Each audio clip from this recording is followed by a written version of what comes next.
came and went without much fuss, really. There was the predictable ribbing at work about bus passes and Zimmer frames, and young Eric, the office wag, chipped in with his twopenn'orth.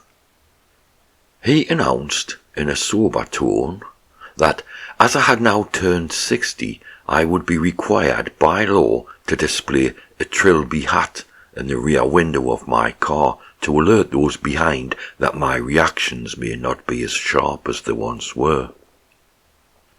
Alice brought in a chocolate Swiss roll at lunchtime, which was good of her, and we all had a slice as they sang Happy Birthday. Other than that, the day passed without note. When I arrived home, there was just one card from my daughter Jane, who's in Durham. The illustration on the front depicted an anthropomorphic bear throwing darts in a pub with a pint of beer standing on a nearby table. To a wonderful dad, the legend ran. That Jane had made the effort was pleasing enough, but what was inside the card lifted my spirits like a helium balloon rising to the ceiling. She had taken the trouble to write at some length on both sides of the card, and she included a reminiscence, complete with crude cartoon, of an incident that occurred while we were on holiday many years earlier, and I ended up walking back to our hotel wearing only one Plimsoll. I stood the card on the front windowsill to show the world that, on the momentous occasion of entering my 7th decade, I've at least gone one better than Billy No Mates.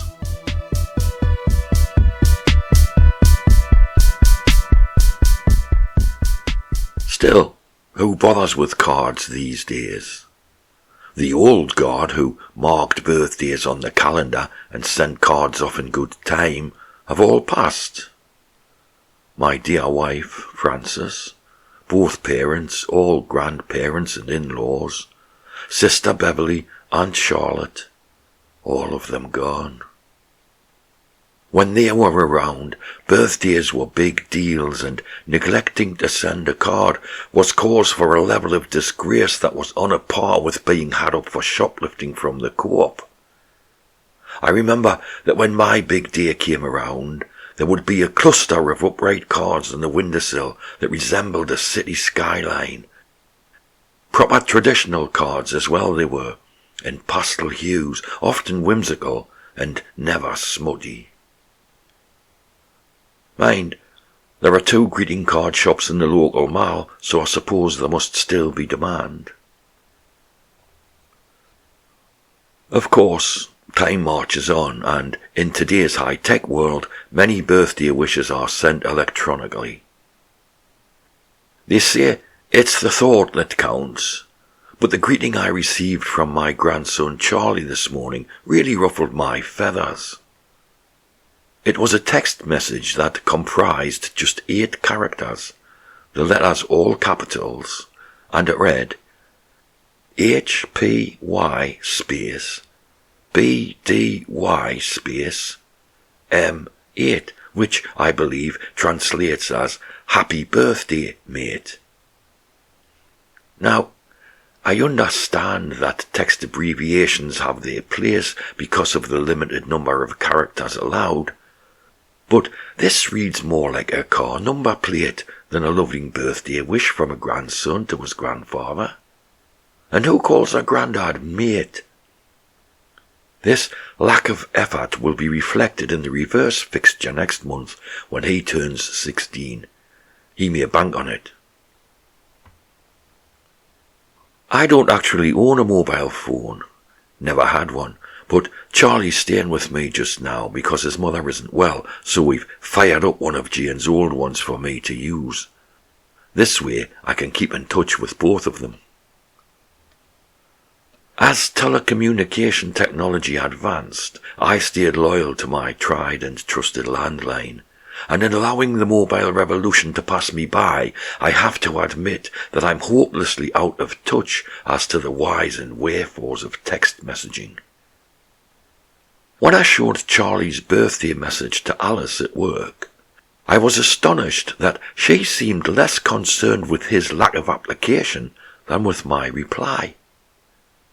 I'd responded to the abrupt message with, "Thank you, Charlie," using correct punctuation and capitalization, and Alice pulled me up on this. "There's no need to go to all that trouble with texts," she said. "It's all about brevity." She went on to suggest that I would have appeared more down with the kids had I responded in kind. Instead of typing out the words in full, she said, THX would have sufficed, as in the language of text messaging this is universally recognized as an abbreviated form of thank you. She added that, as Charlie had addressed me as mate, it might have strengthened our bond as equals had I addressed him in the same manner in my reply, although that was entirely a matter of personal choice. I have to say, I am utterly bamboozled at how a language of grammar-free abbreviations can take precedence over proper English. Yet, my bewilderment today only matched that of Saturday when Charlie was out at the local ice rink. I've been getting to grips with this texting lark and, after many corrections made and a few choice expletives uttered, with my specs perched halfway down my nose and tongue protruding throughout, I managed to construct the brief query, "Would you like shepherd's pie for tea?" complete with a possessive apostrophe and question mark. The reply I received was a single letter, K. This made no sense to me. I could only assume that Charlie had sent the message in error after typing the first letter of his reply. I waited for the amended version to come through, but after about 10 minutes I sent him another message asking, "What does K mean?" He replied with, "OK lol," and that just stirred the pot up even more. I know that Charlie goes about with a lad called Lol, so I assumed there had been some sort of crossed line and the message I had received was meant for him. When I rang Charlie for clarification, he told me that the message wasn't meant for Lol at all, that Lol is an acronym and that K is short for OK. Short for OK. OK only consists of 2 letters in its full form. How could it ever be a candidate for pruning?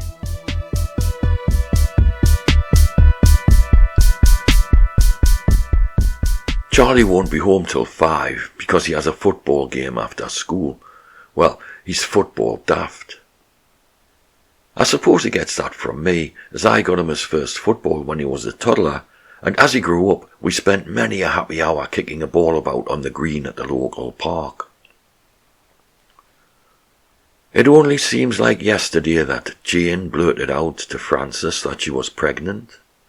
There were tears, but Frances and I were fully supportive of our daughter.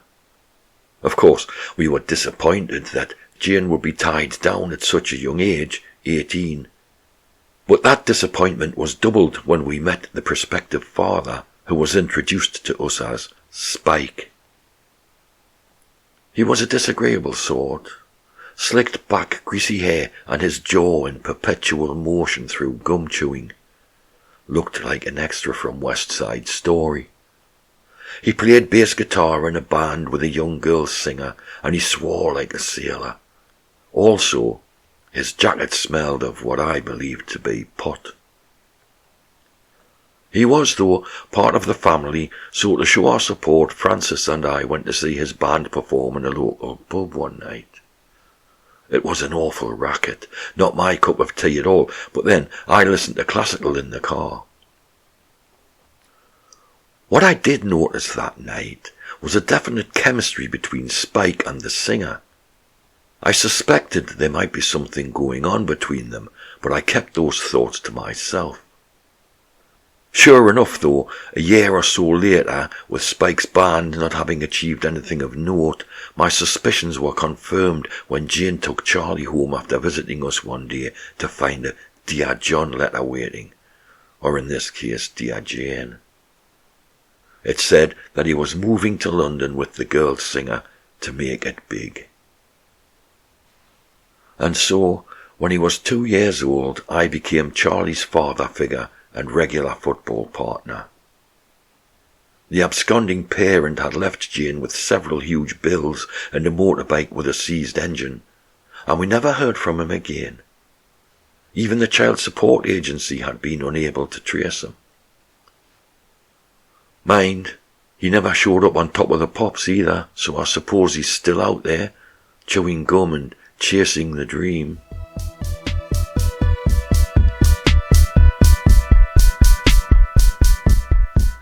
I was pressed for time, so I decided just to make egg mayonnaise sandwiches for tea, to be followed by a slice of the Swiss roll which I'd brought home.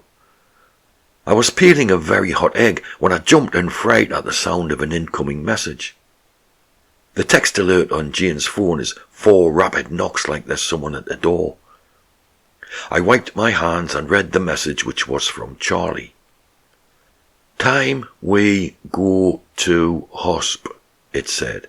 All capitals, a number 2 for the word to, and no punctuation. Still, I've picked up enough text speak to comprehend that he was inquiring as to what time we would be going to visit Jane tonight. Being busy with the eggs, I replied without salutation or body text, just the time, 6:30. As soon as I sent the message, I felt a pang of guilt for being so offhand, but I consoled myself with Alice's words that it's all about brevity. I put Charlie's sandwich in the fridge and took mine into the living room with a cup of tea and a slice of cake. As I ate, I reflected on how entering the realm of electronic communication at my time of life had been a baffling experience, but a necessary one forced upon me by Jane's illness. I felt a keen sense of being late to the party, a stranger in a foreign land. Even a non-user like me is aware that everyone goes around these days with their faces buried in their phones. Last Christmas, a young woman barged into me in the marketplace, phone up to her face, those little headphones in, completely oblivious to her surroundings. And yet, after the collision, which knocked the box of chocolate seashells I'd just bought to the pavement where it was promptly crushed under the wheels of a passing pram, she gave me a tut as though it had been my fault. Wallowing in a feeling of not belonging stirred in me a desire for the physical, a craving for things tangible and familiar. I picked up Jane's card and tears actually ran down my face as I reread it. To a wonderful dad. Foolishly, I allowed myself to reminisce about the Plimsoll incident. Francis was in good health and Jane was only 6 or 7 at the time. The 3 of us were in Scarborough, and this afternoon we were walking along the beach making for some rock pools we were going to explore. Several young men were playing football on the sand, and a stray shot sent the ball toward our little group. I returned it with an almighty hoof that saw my slip-on Plimsoll fly off and disappear down a narrow crevice in the rocks. If my life depended on it, I would never have been able to replicate that shot, yet I got it on the first attempt without trying. After Francis and Jane stopped laughing, we poked sticks down the crevice in an attempt to retrieve the shoe, but none were long enough. 2 of the footballers came over to offer assistance, but their input consisted of little more than sniggering, and I heard one of them refer to me as Hoppity. I suggested waiting until the tide came in, when the shoe might float out, but Francis said it would be less bothersome if we marked this one down as lost and bought a new pair of Plimsolls in the morning. I conceded, and we headed back to the hotel, me hobbling along in one shoe. All the way, Francis and Jane walked some 3 yards ahead of me. They kept looking back and giggling at my Chaplin-esque gait, which I exaggerated for their benefit. I must have attracted puzzled looks from passers-by, and it would have been easier for me to remove the remaining Plimsoll and walk barefoot, but I didn't care. To see the 2 people who meant the most to me in the world laughing as they were made the loss of the Plimsoll and the funny looks worthwhile. I set the card down on the coffee table and, after calling myself a soppy sod, dried my eyes on the sleeve of my shirt. The card and the mobile phone lay side by side, the past and the future. On one there's a loving, well-thought-out handwritten message, and on the other a series of texts typed in what is to me the equivalent of latter-day hieroglyphics. I feel perfectly at home with the former, but hopelessly lost with the latter. And yet I'm going to have to familiarise myself with the lols and the mates and the Ks. For there's one text abbreviation Charlie used today that I understood perfectly well, and I'd give my all for it not to be so. When he asked, "Time we go to hosp," he wasn't referring to the hospital. He meant the hospice.